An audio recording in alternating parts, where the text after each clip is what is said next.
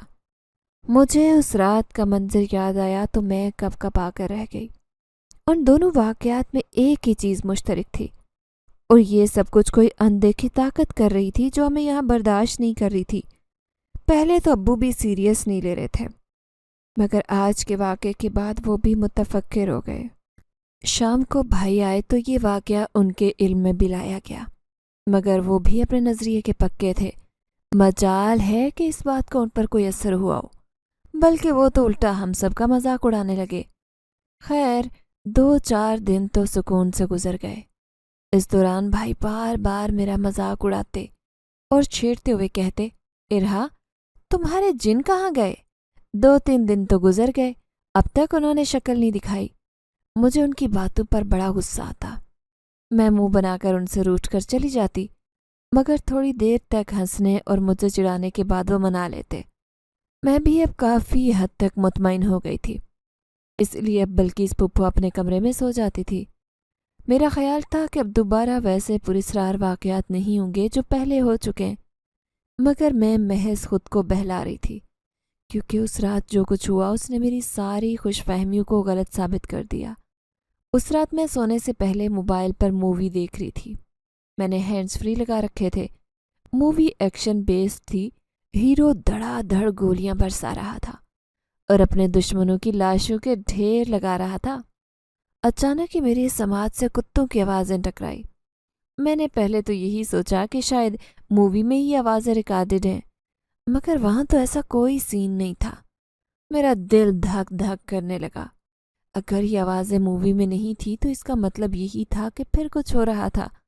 میں نے hands free اتار کر رکھے اور موبائل بند کر دیا۔ کتوں کے لڑنے کی آوازیں اب زیادہ واضح سنائی دے رہی تھی۔ ان آوازوں کی سمت سے اندازہ ہو رہا تھا کہ یہ صحن کی طرف سے آ رہی تھی۔ میں چند لمحے تک سوچتی رہی کہ باہر جاؤں یا نہ جاؤں، اور پھر ہمت کر کے اٹھ کھڑی ہوئی۔ صحن کی طرف میرے کمرے کی ایک کھڑکی کھلتی تھی۔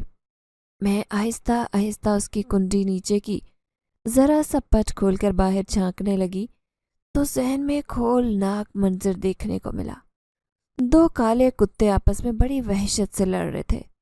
ان کے بیچ میں شاید گوشت کا کوئی ٹکڑا تھا جس پر وہ اتنی شدت سے لڑ رہے تھے۔ میں دم بخود سے یہ منظر دیکھ رہی تھی۔ اس وقت میرے دماغ میں یہ خیال بھی نہیں آیا کہ بیرونی گیٹ بند ہونے کے باوجود یہ کتے کیسے آ گئے یہاں۔ دونوں کتے کافی دیر تک لڑتے رہے۔ پھر ایک کتا لڑائی میں دوسرے پر غالب آ گیا۔ دوسرا کتا اچانک ہی کہیں غائب ہو گیا۔ وہ کتا جو اچھا خاصا موٹا تازہ تھا، اس نے دوسرے کی طرف سے مطمئن ہو کر وہ گوشت کا ٹکڑا دانتوں میں دبا کر اوپر اٹھا لیا۔ میں لرز کر رہ گئی، کیونکہ اس کتے کے دانتوں میں دبا ہوا گوشت کا ٹکڑا کوئی معمولی سا ٹکڑا نہیں تھا، بلکہ ایک انسانی دل تھا۔ میرا دل ابھی بھی دھڑک رہا تھا۔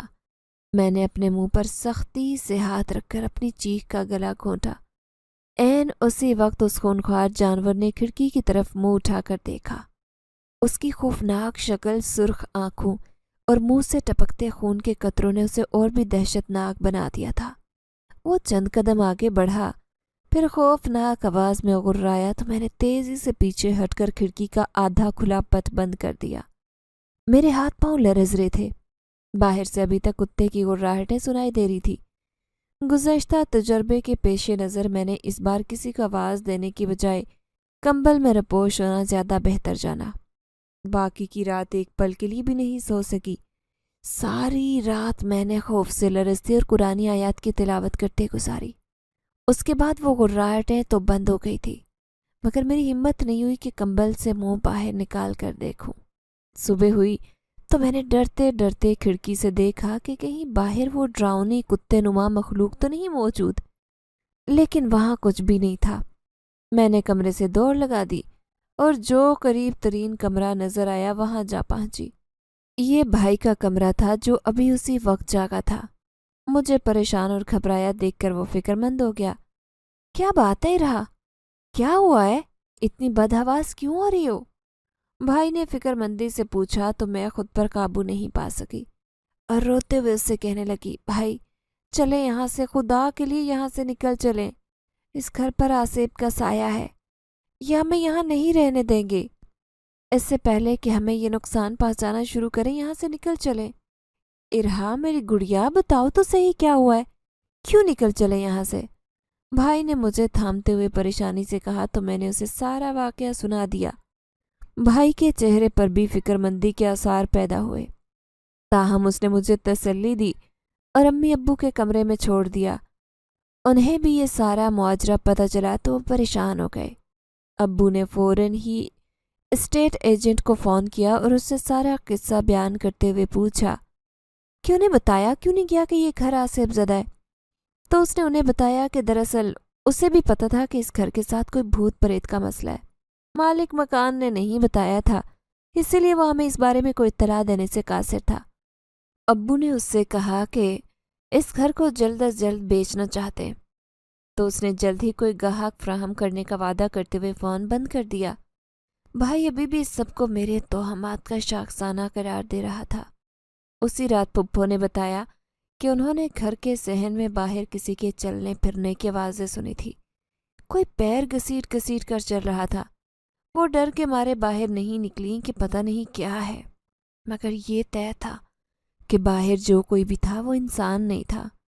اس طرح کے عجیب و غریب واقعات تو پیش آتے رہتے، لیکن میرے سامنے خوفناک سے بھی زیادہ بھیانک چیزیں آتی۔ ایک دن صبح کے وقت پھپھو کو نماز کے لیے دیر ہو گئی تو میں انہیں جگانے ان کے کمرے میں آئی۔ ان کے روم کا دروازہ چوپٹ کھلا ہوا تھا اور وہ دیوار کی طرف منہ کیے کھڑی تھی۔ پھپھو، نماز کا وقت جا رہا ہے، جلدی سے پڑھ لیں، یا پھر پڑھ لیا آپ نے؟ میں نے ان سے پوچھا تو انہوں نے کوئی جواب نہیں دیا، بدستور یوں ہی کھڑی رہی تو مجھے عجیب سی بات ہونے کا احساس ہوا۔ میں نے ایک قدم آگے بڑھا کر انہیں آواز دی، بلقیس پھپھو۔ میری آواز پر وہ آہستہ سے پلٹی۔ انہیں دیکھ کر میری چیخ نکل گئی۔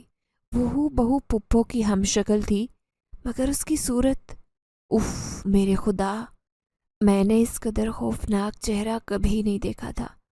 اس کے چہرے پر دراڑیں سی پڑی تھی جن سے خون اور گوشت جھانک رہا تھا۔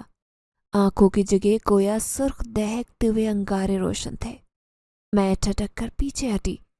اس نے ایک قدم آگے بڑھایا۔ اس کے سر کے بال اچانک کانٹوں کی طرح کھڑے ہو گئے۔ اس نے وحشت ناک آواز میں غراتے ہوئے کہا، چلے جاؤ یہاں سے، یہ ہمارا گھر ہے، چلے جاؤ۔ اس سے پہلے کہ اس کی غراہٹ نما دھمکی سن کر میرا ہاتھ فیل ہو جاتا، وہ غائب ہو گئی۔ اسی وقت میری نظر بلقیس پھپھو کے بستر پر پڑی۔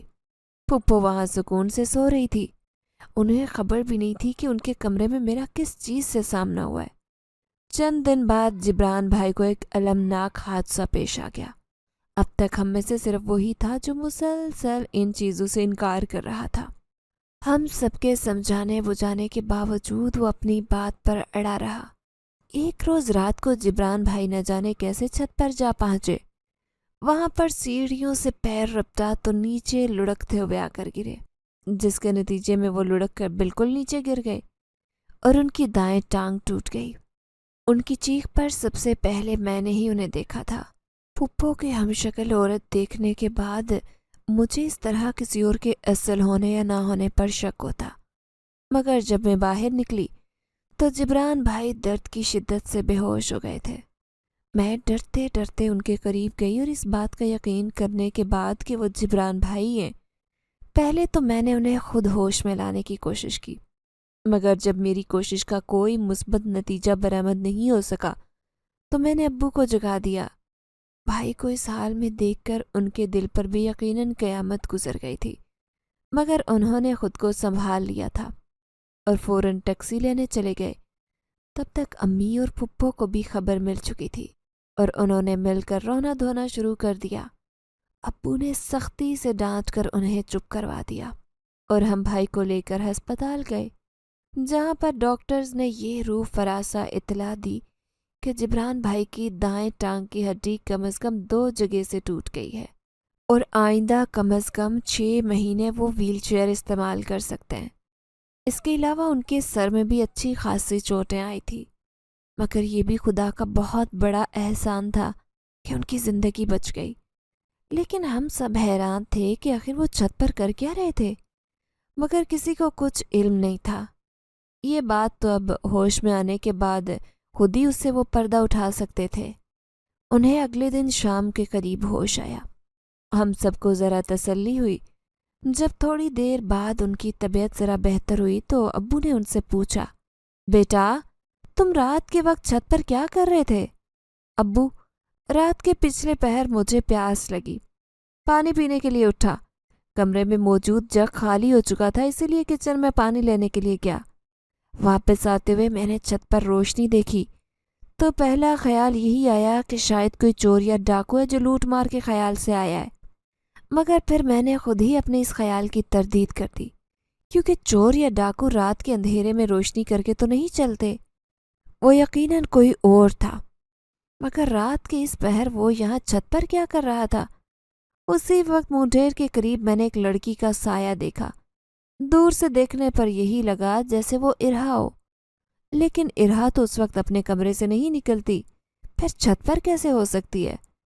میں نے اسے نظر کا دھوکہ جان کر آگے بڑھنا چاہا تو اسی وقت میرے کانوں سے اس لڑکی کی سسکیاں ٹکرائی۔ میں تجسس کے ہاتھوں مجبور ہو کر سیڑھیوں کے ذریعے چھت پر چلا گیا۔ سیڑھیوں کے آخری سرے پر سب سے اونچی سیڑھی پر وہ لڑکی بیٹھی ہوئی تھی۔ اس نے اپنا سر گھٹنوں میں چھپا رکھا تھا۔ وہ آہستہ آہستہ سسکیاں لے رہی تھی۔ اے، تم کون ہو؟ کیوں رو رہی ہو؟ میں نے سوال پوچھا تو اس نے ایک جھٹکے سے سر اٹھا کر مجھے دیکھا۔ میں اندر تک لرز گیا، کیونکہ اس کا ایک طرف کا چہرہ تو بہت خوبصورت تھا، مگر دوسری طرف سے بہت بری طرح سے جلا ہوا تھا۔ یہ دہشتناک نظارہ دیکھ کر میں گھبرا کر پیچھے ہٹا تو سیڑھی پر سے میرا پاؤں پھسلا اور میں لڑکتا ہوا نیچے گر گیا۔ اس کے بعد مجھے کوئی ہوش نہیں رہا۔ بھائی کی داستان سن کر ہم سب کے رونگٹے کھڑے ہو گئے۔ اب یہاں موجود مخلوق نے ڈرانے دھمکانے کے بجائے براہ راست حملے کرنا شروع کر دیے تھے۔ بھائی جو پہلے ہم سب کے ساتھ ہونے والے واقعات کو ہمارا ایلوژن قرار دیا کرتا تھا، اب وہ بھی اس بات کی صداقت کا قائل ہو گیا تھا کہ یہاں پر واقعی کسی اندیکھی مخلوق کا قبضہ ہے جو ہمارے آنے سے ڈسٹرب ہوئی ہے۔ اب ہمیں یہاں سے نکالنے کے لیے سر توڑ کوششیں کر رہی ہے۔ جبران بھائی کو ہاسپٹل سے ڈسچارج ہونے میں کوئی 1 ہفتہ لگا تھا اور ڈاکٹروں کے مطابق مکمل ریکوری 2 مہینے بعد ہونی تھی۔ ہم انہیں گھر لے کر آ گئے، مگر نہ جانے کیوں اب گھر جانے کا دل ہی نہیں کرتا تھا۔ مسلسل حادثات اور پے در پہ نازل ہونے والی بلاؤں کے نتیجے میں اب گھر گھر نہیں بلکہ حلق میں پھنسی ایک ایسی ہڈی بن گیا تھا جو نہ نکالی جاتی اور نہ ہی اگلی جا سکتی تھی۔ ابو نے اس گھر کی فروخت کے لیے کوششیں تیز کر دی، مگر نتیجہ مایوس کن آ رہا تھا۔ کوئی بھی اب یہ گھر لینے پر آمادہ نہیں تھا۔ 1-2 گاہک راضی بھی ہوئے تو نہایت کم قیمت پر، اور ابو اپنے اور بھائی کے خون پسینے کی کمائی سے اس گھر کو کوڑیوں کے بھاؤ بیچنے پر تیار نہیں تھے۔ اسی دوران پراسرار واقعات کا سلسلہ جاری رہا۔ ایک دن ابو کو صحن میں کسی عورت کے رونے کی آواز سنائی دی۔ بھائی کے ساتھ ہونے والے حادثے کے پیش نظر ابو باہر تو نہیں نکلے، مگر کھڑکی سے پردہ اٹھا کر دیکھا تو صحن میں واقعی ایک بھیانک عورت بیٹھی رو رہی تھی۔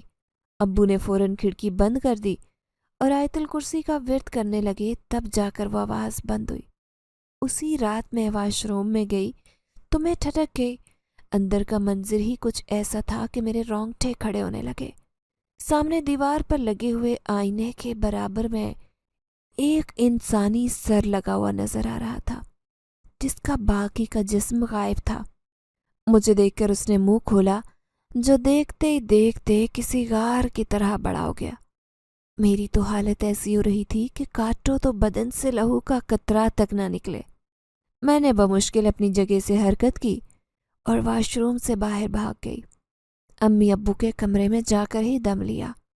روز روز رونما ہونے والے اس طرح کے واقعات اور مسلسل بے آرامی سے ہم سب کی صحت پر بھی بہت برا اثر پڑ رہا تھا۔ کچن میں تو اب ہم کچھ کھانے پکانے کے بارے میں سوچ بھی نہیں سکتے تھے، کیونکہ یہاں جب بھی کوئی چیز بنائی جاتی تو اس میں سے بڑے بڑے اور بدبودار کیڑے نکلتے۔ ایسی صورتحال میں ہم کچن کا استعمال بھی ترک کرنے پر مجبور ہو چکے تھے۔ کھانا اور چائے ہوٹل سے آتے تھے۔ آئے روز کسی نہ کسی کھڑکی کا شیشہ ٹوٹا ہوا ملتا۔ اس روز پپو کرسی پر بیٹھی نماز پڑھ رہی تھی کہ وہ ٹانگوں کے درد کے باعث نیچے بیٹھ کر نماز نہیں پڑھ پاتی تھی۔ جیسے ہی انہوں نے نماز مکمل کی اور دعا کے لیے ہاتھ اٹھائے، پیچھے ریک پر رکھا بھاری گلدان نیچے گر پڑا۔ پپو نے اتفاق سے اپنا سر ذرا دور کیا ہوا تھا، اس لیے انہیں جان لیوا چوٹ تو نہیں پہنچی، مگر ان کے کندھے پر شدید ضرب آئی تھی۔ ان کی ہائے وائے سن کر ہم سب لوگ پہنچے تو انہیں کندھا پکڑ کر درد سے چلاتے ہوئے دیکھا۔ ابو انہیں ڈاکٹر کے پاس لے گئے۔ وہ تو شکر ہے کہ ان کی کوئی ہڈی نہیں ٹوٹی تھی، مگر پھر بھی انہیں اچھی خاصی چوٹ پہنچی تھی۔ اسی دن آنٹی سعدیہ بھی آ گئی۔ انہیں بھائی اور پپو کے ساتھ ہوئے حادثے کا پتہ چلا تو وہ بھی پریشان ہو گئیں اور معذرت کرنے لگیں کہ وہ ایک شادی میں شرکت کے لیے گئی ہوئی تھی، اسی لیے نہیں آ سکی۔ بہن، میں تو کہتی ہوں کہ اس گھر کو کسی طرح سے بیچ دیں اور کوئی دوسرا گھر لے لیں، بھلے ہی چھوٹا ہو، مگر وہاں کم سے کم یہ عذاب تو نہیں ہوگا جس کا سامنا تم لوگ ابھی سے کر رہے ہو۔ انہوں نے نہایت فکر مندی کے ساتھ کہا تھا۔ آپ ٹھیک کہتی ہیں، مگر اب تو یہ گھر بک بھی نہیں رہا۔ یہ رہا کہ ابو نے بہت زیادہ کوشش کی کہ کوئی اس کو خرید لے تو ہم کوئی اور گھر لے لیں، مگر کوئی خریدنے پر راضی ہی نہیں ہو رہا ہے۔ امی نے اپنی بے بسی سے کہا تو سعدیہ آنٹی بھی افسردہ سی ہو کر سر ہلانے لگ گئی۔ کاش آپ لوگ پہلے ہی آس پاس کے لوگوں سے اس بارے میں تحقیق کر لیتے۔ اس محلے کا تو بچہ بچہ جانتا ہے کہ یہ گھر آصف زدہ ہے۔ آپ سے پہلے بھی یہ گھر کرائے پر دیا ہوا تھا۔ جو کرایہ دار تھے ان کی بیٹی نے رات کو خدا جانے کیا دیکھا کہ اس کے بعد وہ پاگل ہو گئی۔ بیچارے وہ تو رات کو ہی سامان اٹھا کر بھاگے تھے یہاں سے۔ آپ لوگوں کی تو ہمت ہے کہ اب تک یہاں ٹکے ہوئے ہیں، ورنہ تو یہاں چند دن سے زیادہ کوئی نہیں رہ پایا۔ سعدیہ آنٹی کی باتوں نے تو ہمیں اور زیادہ پریشان کر دیا تھا۔ واقعی اگر ہماری جگہ کوئی اور ہوتا تو اب تک بھاگ چکا ہوتا۔ اس گھر میں آئے ہمیں تقریباً 1 مہینہ ہو گیا تھا، مگر اب تک ہم نے قرآن مجید کا ختم نہیں کروایا تھا۔ اگرچہ ہم سب کچھ نہ کچھ خود ہی پڑھتے رہتے تھے، مگر مکمل قرآن پاک کا ختم نہیں کیا جا سکا تھا۔ اس بات کا خیال آتے ہی ابو اگلی صبح ایک مدرسے کے بچوں کو لے کر آ گئے، انہیں سپارے دے دیے۔ چند منٹ تک تو سکون تھا، مگر پھر یوں لگا جیسے کوئی طوفان آ گیا ہو۔ کھڑکیاں، دروازے سب اس شدت سے بجنے لگے جیسے ٹوٹ جائیں گے۔ گھر میں موجود ہر شے کو کوئی نادیدہ ہاتھ زمین پر پٹخ پٹخ کر توڑنے لگا۔ بیچارے بچے ان سب چیزوں کو دیکھ کر سہمے جا رہے تھے کہ ایک اور مصیبت نازل ہو گئی۔ گھر پر اچانک ہی بڑے بڑے پتھر برسنے لگے۔ چند پتھروں نے اس کمرے کی کھڑکی توڑ دی جہاں پر بچے قرآن مجید پڑھ رہے تھے۔ کھڑکی سے آنے والے پتھروں سے مدرسے کے چند مزید طلبہ زخمی ہو گئے اور باقیوں نے خوفزدہ ہو کر سپارے وہیں چھوڑے اور خود بھاگ نکلے۔ اس واقعے کے بعد ہمیں یقین ہو گیا کہ ہم مزید یہاں نہیں رہ سکتے۔ ہم نے سامان باندھ لیا تھا اور اب ہمیں صرف اور صرف اگلی صبح کا انتظار تھا تاکہ کسی دوسری رہائش گاہ کا بندوبست کر کے وہاں جا سکیں۔ اس رات ہم سب بڑی شدت سے روئے تھے۔ ابھی تو ہم لوگ اپنا گھر لینے پر صحیح طرح سے خوش بھی نہیں ہو پائے تھے کہ پے در پہ مصیبتیں نازل ہونا شروع ہو گئی تھی، اور اب ہم اس گھر کو الوداع کہہ کے پھر سے کسی کرائے کے گھر میں شفٹ ہونے کے لیے جا رہے تھے۔ اسی رات بھائی کی حالت بگڑ گئی تھی۔ اسے فوراً ایک دورہ سا پڑ گیا تھا، ہاتھ پاؤں مڑ گئے، منہ سے جھاگ نکلنے لگے۔ ہم سب اس کی اس حالت پر بری طرح سے گھبرا گئے۔ امی نے آیت الکرسی پڑھنی شروع کی تو بھائی اچھل کر اٹھ بیٹھے اور خون خوار نظروں سے ہمیں گھورنے لگے۔ ان کی آنکھیں سرخ انگارہ ہو گئی تھی۔ بس کر دے بڑھیا، تو ہمارا کچھ نہیں بگاڑ سکتی، چلی جا اس گھر سے، ورنہ تم میں سے کوئی نہیں بچے گا۔ کوئی نہیں بچے گا۔ ظاہر ہے بھائی یہ سب کچھ تو نہیں بول سکتا تھا، اس پر کسی اور مخلوق نے قبضہ کر رکھا تھا۔ اس نے وحشی انداز میں یہ کہتے ساتھ ہی بیڈ سے چھلانگ لگا دی اور نیچے گر پڑا۔ ہم سب جو دم بخود سے یہ منظر دیکھ رہے تھے جلدی سے اسے سنبھالنے کے لیے لپکے۔ وہ بے ہوش ہو گیا تھا۔ تھوڑی دیر بعد اسے ہوش آیا تو اسے کچھ بھی یاد نہیں تھا، بس وہ جسم میں شدید درد کی شکایت کر رہا تھا۔ صبح ہوئی تو ابو نے اپنے ایک دو جاننے والوں سے بات کی اور ایک گھر کا بندوبست کرنے میں کامیاب ہو گئے۔ ہم وہاں سے نکل رہے تھے کہ عبداللہ آ گیا، مگر وہ اکیلا نہیں تھا، اس کے ساتھ ایک سفید ریش بزرگ بھی تھے جن کے چہرے سے جلال کا اظہار ہوتا تھا۔ عبداللہ میرا خالہ زاد تھا۔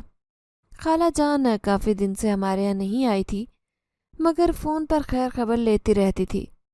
انہیں ہمارے حالات کا علم ہوا تو انہوں نے اپنے گھر والوں سے اس بات کا ذکر کیا۔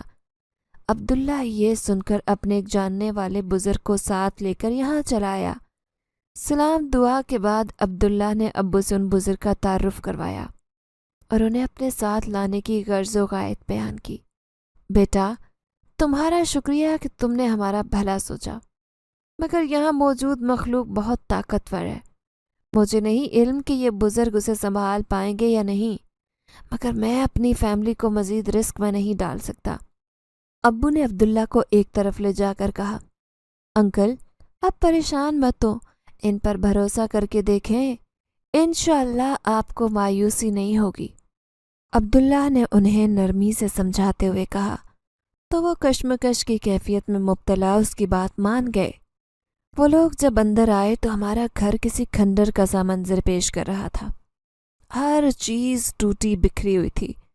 وہ بزرگ جن کا نام عبداللہ نے حاجی ادریس بتایا تھا، وہ زیر لب کچھ پڑھتے ہوئے اندر داخل ہوئے۔ ہم سب ایک طرف ہو گئے۔ حاجی ادریس نے ابو اور عبداللہ کے ساتھ اس گھر کا مکمل جائزہ لیا۔ آپ نے یہ گھر کب خریدا تھا؟ انہوں نے ابو سے پوچھا۔ تقریباً 1 مہینہ پہلے۔ حاجی ادریس صاحب مسلسل کچھ پڑھ رہے تھے۔ انہوں نے ایک پیتل کا تھال مانگا جو فوراً مہیا کیا گیا۔ اس کے بعد انہوں نے اپنے بیگ میں موجود بوتل سے اس میں پانی اٹھیلا۔ پھر انہوں نے ہم سب کو کچن میں ایک طرف بٹھا کر حصار کر دیا اور خود بھی اس میں بیٹھ گئے۔ اس کے بعد انہوں نے حصار کے باہر پانی کا تھال رکھ دیا اور اس پر نظریں جمائے کچھ پڑھنے لگ گئے۔ تھوڑی ہی دیر گزری تھی کہ اچانک پانی سے بخارات اٹھنے لگے۔ اس طرح کہ سارا تھال خالی ہو گیا اور اس کے بعد ہوا میں بلند ہو کر زور سے زمین پر گر گیا۔ تھال بہت ہلکا سا تھا، مگر اس کے گرنے سے یوں لگا جیسے کوئی بڑی وزنی چیز گر گئی ہو۔ اس کے ساتھ ہی چاروں طرف تیز ہوا کے چکر چلنے لگے۔ دلچسپ بات یہ تھی کہ یہ ہوا صرف ہمارے ہی صحن تک محدود تھی۔ ذرا دیر بعد ہوا کی سرسراہٹ میں چیخوں کی آوازیں بھی شامل ہو گئی، جیسے کوئی بین کر رہا ہو۔ ہم سب سہمی ہوئی نظروں سے ارد گرد دیکھنے لگے، مگر حاجی ادریس صاحب ہر چیز سے بے پرواہ ہو کر آنکھیں بند کیے مسلسل کچھ پڑھ رہے تھے۔ کچھ دیر بعد حصار کے باہر کچھ عجیب سے ہیولے نظر آنے لگے۔ وہ بہت دھندلے تھے۔ وہ حصار کے چاروں طرف گھوم رہے تھے، جیسے اندر گھسنے کا راستہ تلاش کر رہے ہوں۔ تم کون ہو؟ کیوں تنگ کیا ہوا ہے ان کو؟ حاجی ادریس صاحب نے باروب آواز میں پوچھا تو ایک ہیولے نے کرخت آواز میں جواب دیا، ہم انہیں تنگ نہیں کر رہے، انہوں نے ہمیں تنگ کیا ہوا ہے۔ اس لڑکی نے آتے ہی ہر کونے میں عمل والا پانی چھڑکا جس سے ہمارے جسم جل گئے۔ یہ ہمارا گھر ہے، ہم اس جگہ کئی سالوں سے رہ رہے ہیں۔ یہ مسلمان ہیں اور ہم ہندو، ہم یہاں کسی کو نہیں برداشت کر سکتے، انہیں لے جاؤ ورنہ مارے جائیں گے۔ اس کی بات سن کر ہم لوگ لرز گئے۔ یہاں تو ہندو جنات کا پورا خاندان رہتا تھا۔ حاجی ادریس نے پہلے تو انہیں پیار سے سمجھایا، مگر وہ نہیں مانے۔ تب انہوں نے اپنی تسبیح اٹھائی اور اسے حصار سے باہر پھینک دیا۔ تسبیح پھینکتے ہی گویا کوہرام برپا ہو گیا۔ ہر طرف چیخوں کی آوازیں سنائی دینے لگی۔ چند لمحے بعد وہی ہیولا دوبارہ بولا تو اس کی آواز میں شکست کا عنصر واضح تھا، ہمیں معاف کر دو، ہم یہاں سے چلے جائیں گے۔ حاجی ادریس صاحب نے ان سے کچھ مزید باتیں کی اور وہ یہاں سے رخصت ہونے پر راضی ہو گئے۔ اس کے بعد ہم لوگ حصار سے نکل آئے اور حاجی ادریس صاحب کی ہدایت پر گھر کو خوب اچھی طرح سے دھو کر صاف کیا اور اس کے بعد قرآن مجید کا ختم کروایا۔